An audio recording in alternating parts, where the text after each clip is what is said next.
And we're live for a special edition of Earful of Dirt. This is episode 12.5. Corey sends his regrets. Victor is probably walking after parking his car somewhere, so maybe he'll show up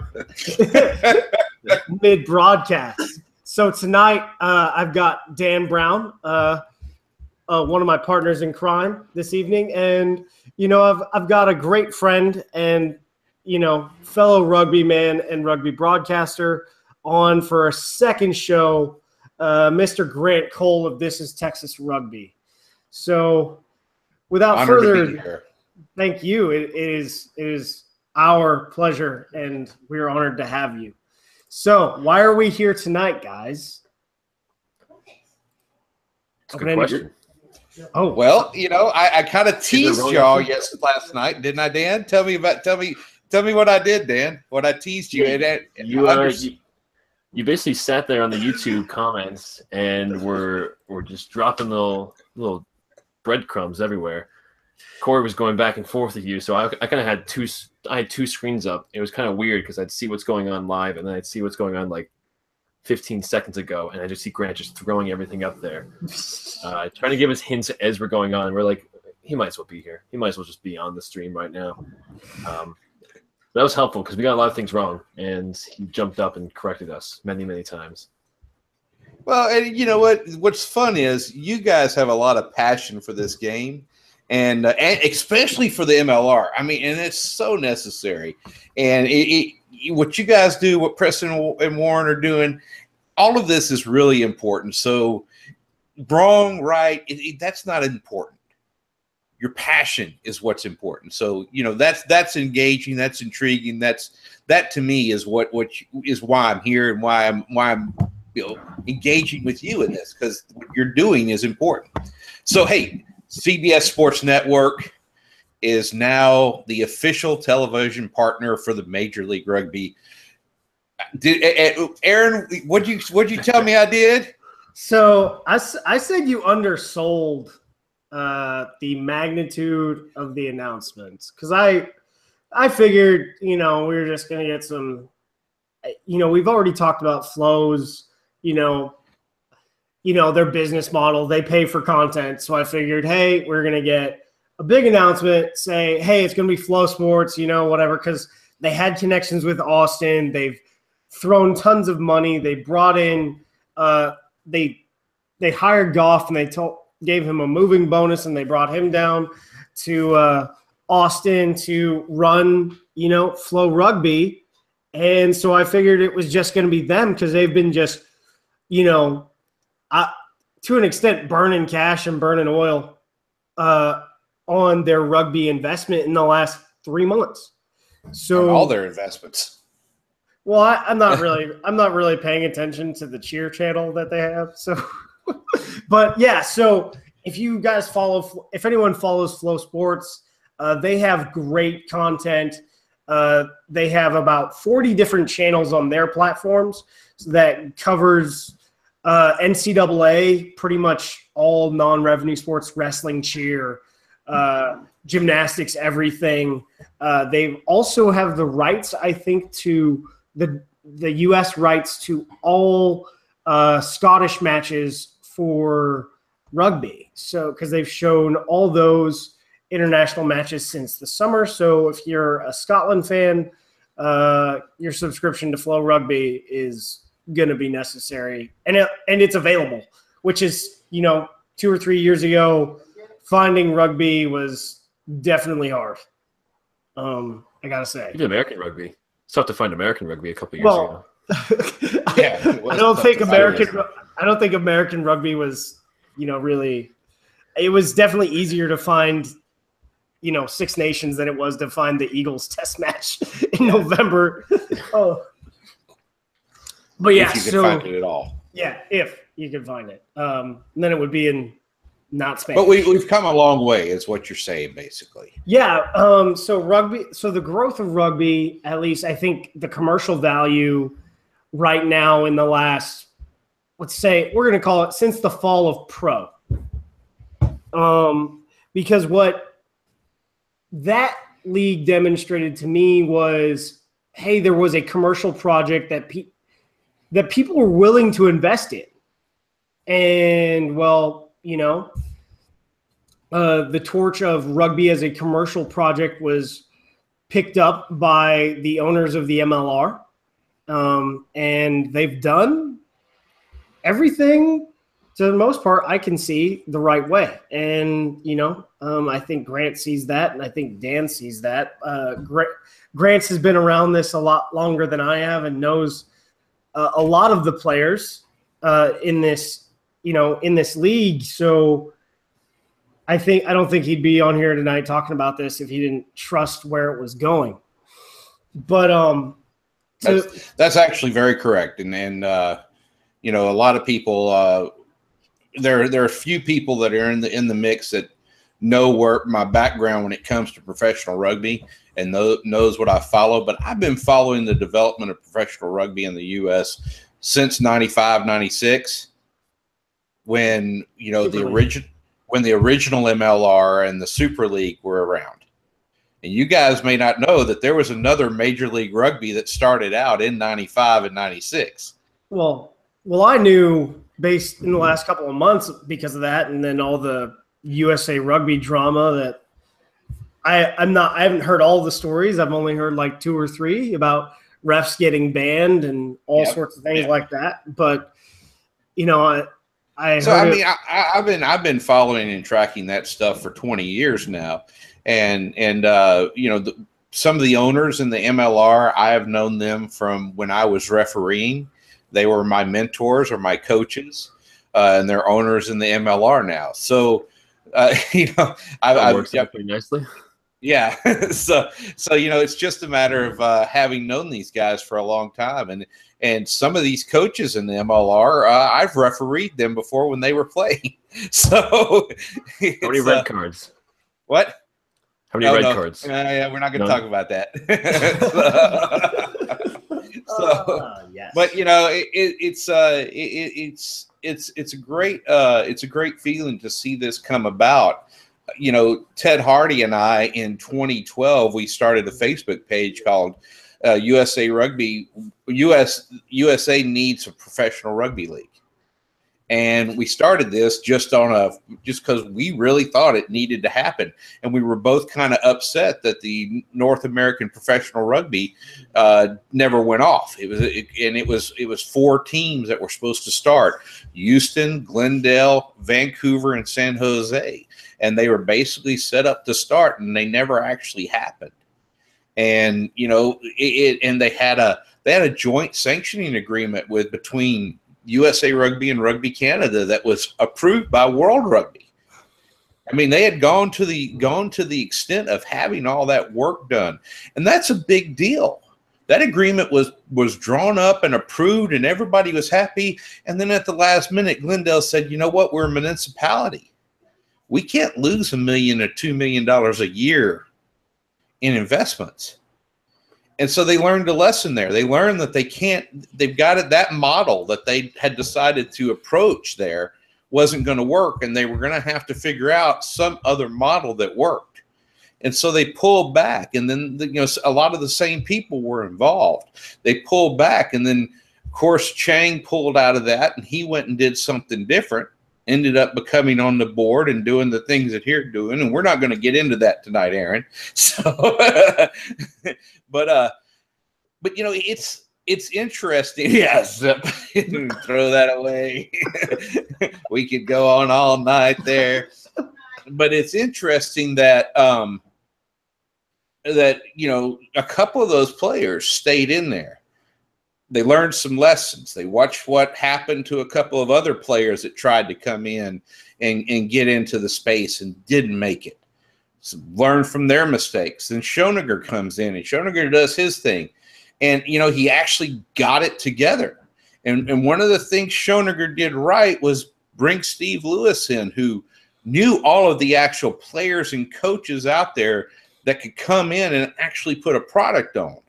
And this is a guy who's been around the nation and actually put hands on bodies and knows enough of the 240 players that they needed to actually go out there and touch them and say, "Hey, we need you to come in here." And that was another lesson that needed to be learned. How do we get these people? How do we make sure we know the right people to make this happen? And then they just had to find the model. And in August of 2016, they get together, they find the model, and it's working now. And that's important. So, getting into the details of the agreement, if you haven't had the chance to check out the CBS Sports Network release, I'm just going to give you the quick spiel. So CBS Sports Network, which is available in, I'm told, over 50 million homes currently. There are over 50 million subscriptions across all platforms. It is available via most cable subscriptions, and it is on PlayStation Vue and YouTube TV. So if you have PlayStation Vue, you can add it to there, because I believe PlayStation Vue has a la carte. But what we're going to see is a 10-week regular season. So there's going to be, I don't know, we're going to have to figure out how bye weeks work, but there's going to be 10 games on television, and then there's going to be the semifinals and the finals of the league for this year on CBS Sports Network. And you dig into this a little bit, as Sports Business Daily did today. The MLR also is looking to sign a deal, and I believe it's on the table. We can, speculate who that partner is, but there will also be a streaming partner as well. So we have, a major television company is going to broadcast 13 matches this year, and then the other matches will be available as well via subscription base. Also, are these are those the streaming though? Is that CBS Sports is going to stream the 13? Well, it's 13 games, or I thought there was. So it's a broadcast. Yeah, but the TV on the TV. It's a TV broadcast, but it's available through over-the-top subscription services such as YouTube television or PlayStation Vue. And what those are, if you don't know what PlayStation Vue is, and you don't know what Sling TV is, and you don't know what YouTube TV is that's basically in-home available cable subscriptions without going through a major cable company. So, and the subscription rates for those is significantly less than, DirecTV. Because at one point, I think I was spending $200 a month for my DirecTV subscription, so I could possibly have access to the Curry Cup and possibly have access to the Mitre 10 Cup. Because even though the games were on, it wasn't always on BN Sports. I'll tell you that much. So just gotta hope every year. So we still haven't answered one question for me, Aaron. I tried to sell this as a big deal. I tried to sell this as a big announcement. I tried to say Golden Twinkies will be shat. Okay, I tried to make sure you guys everybody understood this is going to be huge. So one thing you haven't said, or at least I didn't hear you say yet, maybe I missed it. And Dan, you said this earlier in the pre-show. How many households can CBS Sports Network hit? Who's that, for me or Aaron? Is that either one? I think you, Dan, said it earlier. The 57 million, which Aaron mentioned over 50 million. Over 50 million. And you found 57 million, right? Yeah. So 50, that's a lot. Yeah. I mean, we're especially when you consider that right now in the U.S. there's like right at 160 something million households in America, period. Just hands down, that's how many there are. So that's, a third of America that they're touching. It's over a third. Yeah. Yeah. So that's a considerable amount that they have an outreach to. So when you look at some of the numbers that SMG put out a few years back about how many people you need to reach out to, the 40% of the American population that was neutral to rugby. Okay, that was 96 million people. So you consider that 57 million households, 40% of that is neutral to rugby. They're going to be neutral to bringing rugby in. So what are some things? And this is my question to everybody, not just you and Aaron, but everybody in the rugby community that is watching these kind of shows. What are some things we need to do to reach out and touch 1 to 2 of those 96 million people and bring those neutrals in? Well, that stuff is, in the traditional sense, I think is, inviting your friends over for, the final, or, hey, someone asks, hey, what are you doing tonight? And you're like, hey, national match of the week for the Major League Rugby's on. And, hey, our match, like our social's done at 5. Let's go back to the house and let's, throw this thing on and watch. Because one thing I've discussed a lot ad nauseum with people is that the American rugby player, and the majority, I would say, members of the union, whether they're refs or administrators, they're not really rugby consumers. Otherwise, 110,000 subscriptions of the rugby channel would have happened overnight because, it was a union product and they would have steadfast with their loyalty for the Eagles. Yeah, but like you said, we're participants, we're not consumers. Yeah, so we're participants, we're not consumers because the product hasn't been marketed. So, and is the product good enough for us to consume? Exactly. And what we have here is CBS Sports, CBS in general. They've done about, I think the high number, it's either 4 or 5 one-off rugby events. The most recent was for CBS Sports was the D1A rugby final last year.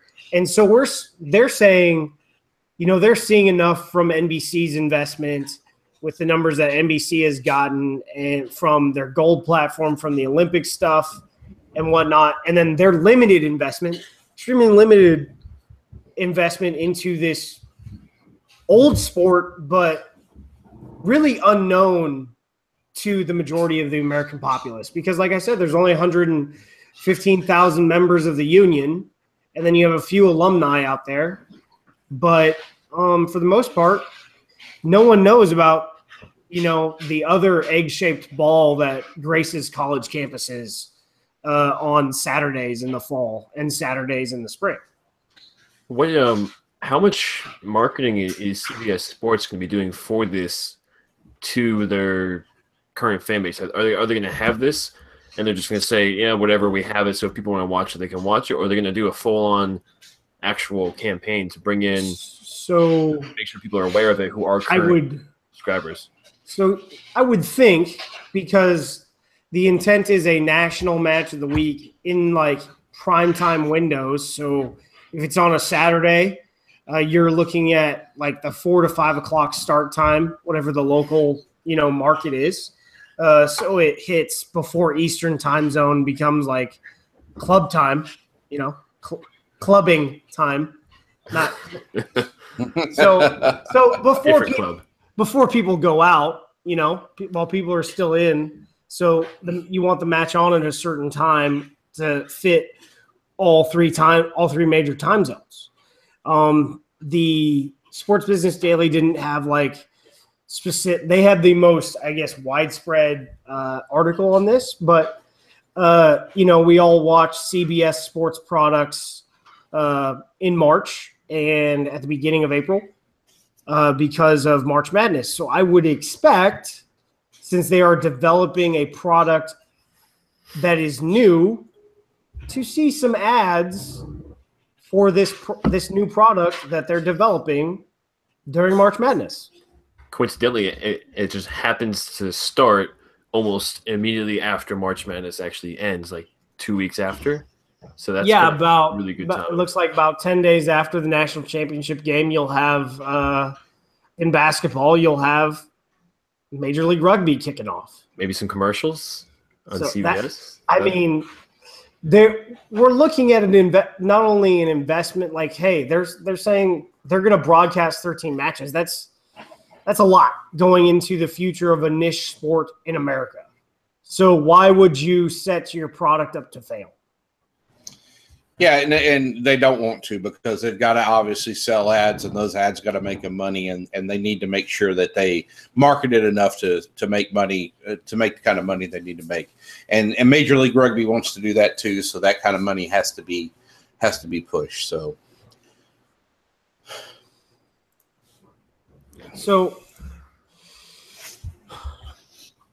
see. So the one thing that Sports Business Journal talked about was that Major League Rugby will be fronting the production costs. What does this mean? I don't know specifically what that means, other than that I would think, it gives you full control of the copyright, whereas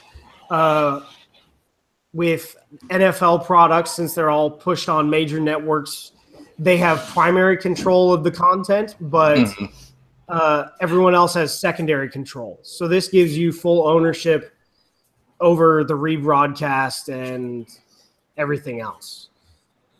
My guess. Seems about right. I mean, basically, it sounds like they just record it, and then it's their stream, and then CBS would just take it for their own streams for the other things. Is that right? So Grant, one thing you would know more, Grant. So one thing's going to be interesting is the MRL paying for the production cost. Hi. So at Glendale, that's about $35,000 a game. Aaron, your eyes, man, they just bugged out. I mean, they sell ads.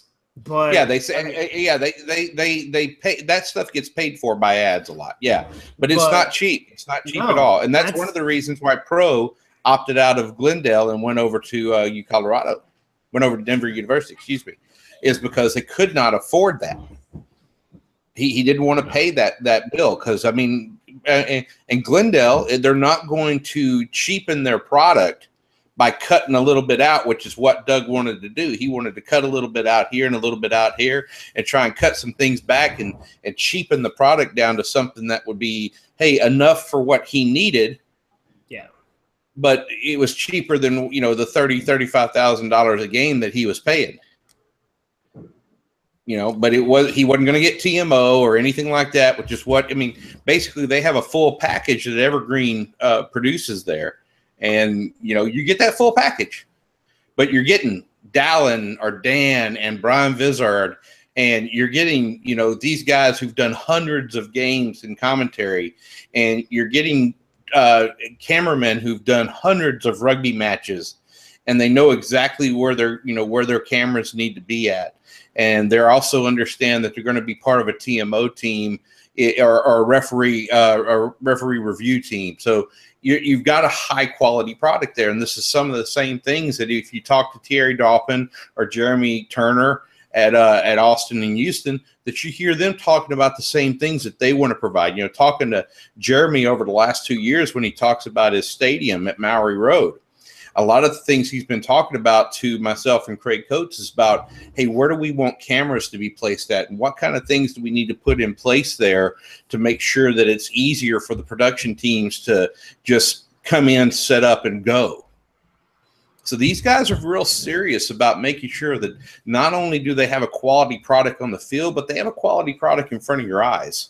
So their production, they understand the production costs are going to be high, but they also understand that the quality levels have to be high in order to pay for that production cost.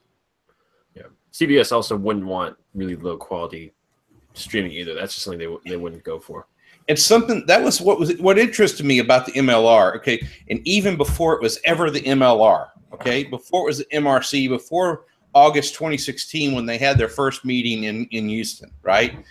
Before any of that happened, 2 or 3 of the folks that were thinking about it were already talking about quality before any of that stuff happened.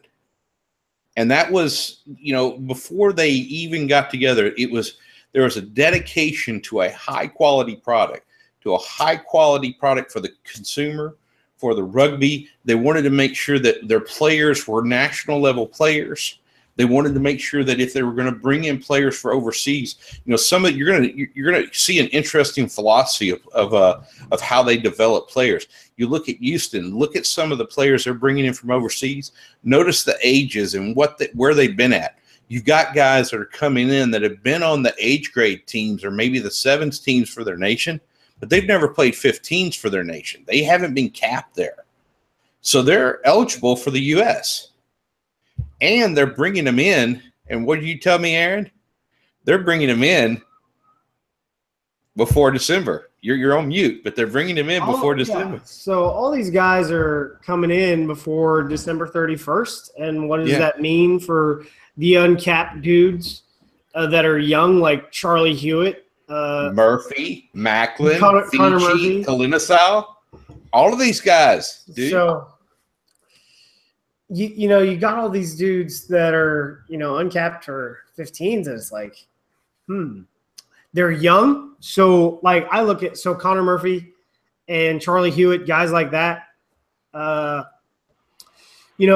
Adam Macklin played at a high level, but like he said in his interview with you, I want to see him what he does in year one, because you come off a major knee injury. Sometimes you're not there, sometimes you are, but that's still. But what's the mean age for props in test rugby?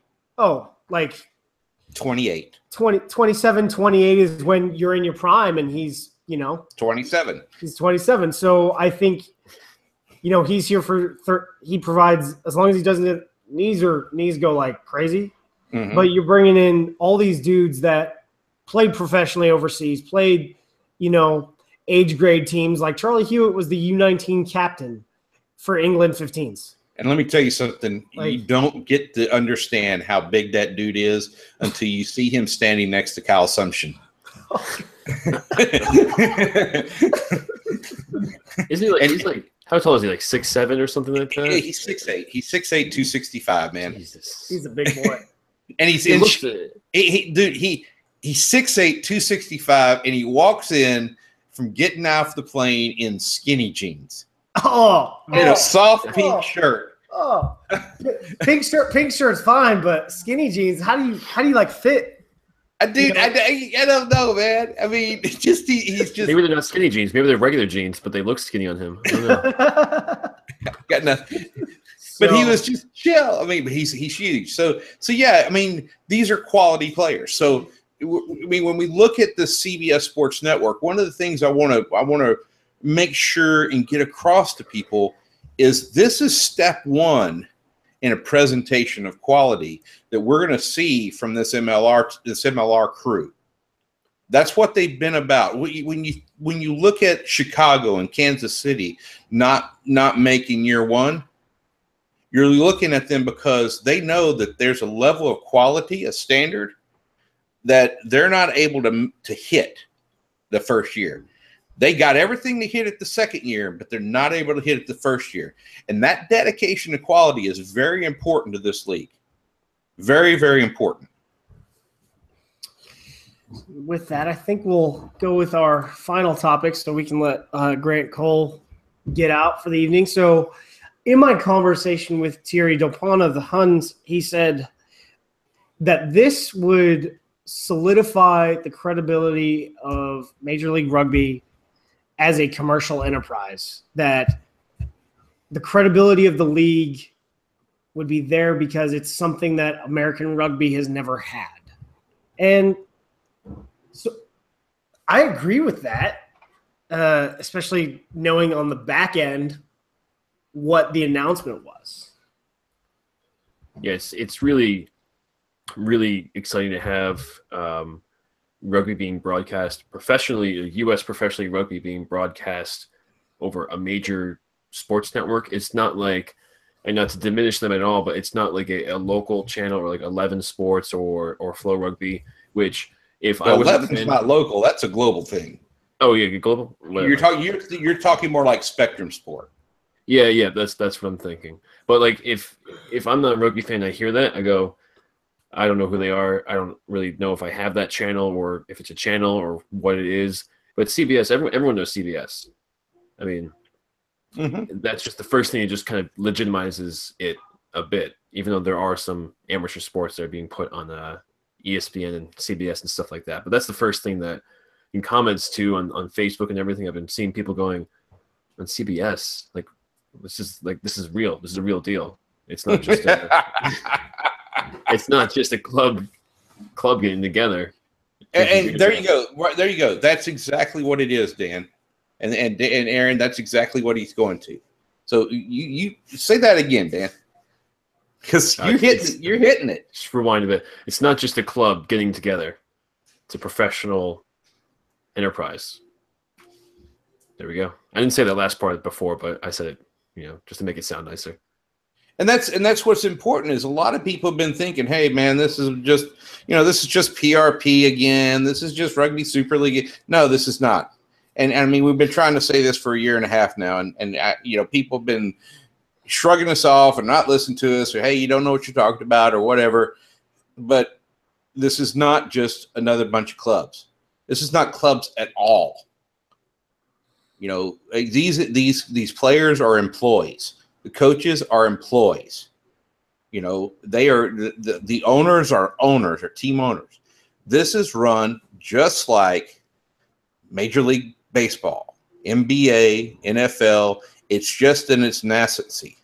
It's right at the cusp of it. And hey, you guys are the Jim Rome. The of the bunch. That's not bad. That means we can fire off hot takes, Dan. I love hot takes. We got hot takes all day. So you're the Mike and Mike. You guys are right at the beginning of it. Yeah. So, true story. Well, so yeah, I think this really it says, hey, I mean, we've been talking about it, saying this is a professional and commercial enterprise meant to make money from day one, and it has been executed as such. So the one thing I think you need to think about, and I need to think about, we all, Preston and Warren and everybody else who's doing these podcasts, if CBS is legitimizing this league and we've been doing what we do, what do we got to do to legitimize our part of this league? So we're going to have to regroup and say, hey, if they're stepping up, what do we got to do to step up? Yeah. We'll discuss it at the next conference coming up. Well, hey, guys, it's been a pleasure to be with you tonight. I do have to sign off. Aaron, I'll see you in a few weeks here down in Houston. Dan, one of these days, you're down in Houston or we're up in New York. I do hope to hang out with you, go have a few beers. And I have a strange feeling you might be in New York before I come to Houston. But okay, we'll see what happens there. So, guys, I've got to sign off early, but I thank you guys for having me tonight. Thanks, Grant. Thank you, Grant. Cheers. So, again, thanks, Grant Cole, for coming on tonight. I guess Victor's not showing up, so he's probably going to show up in like 30 seconds, and then the pod's just going to end just like that. I mean, so getting to, I think that about covers. So we've talked a little bit about a streaming service. I think we know which one it is. I think we discussed Flow Sports. The rugby channel? Oh, there. Oh, yeah. Yeah. That's it. Hey, Dave. You calling him? You calling? You call me Dave? No, David Sternberg. I'm talking. Oh. I'm talking to him direct. VFR direct. I know you're listening. All right. But it'll happen. That would be so rough. Oh man. And then like the picture of we're having technical difficulties. Check back 5 minutes. Comes on. And the cameras just aren't working. It's not that's the streaming. It's the cameras, it's the hardware. So I think it's going to be Flow Sports. It would be awesome if it was. And then they could like since MLR is fronting the production costs, they could, put it on demand, put that national match of the week on demand through Flow Sports, and we just call it good. And then you resell more ad time with stuff. But one thing we really didn't talk about, I know that MLR is retaining some of the ad inventory for this so that they can get some ad revenue. But what about like the sponsorship activation that they're going to be able to do with the national match of the week?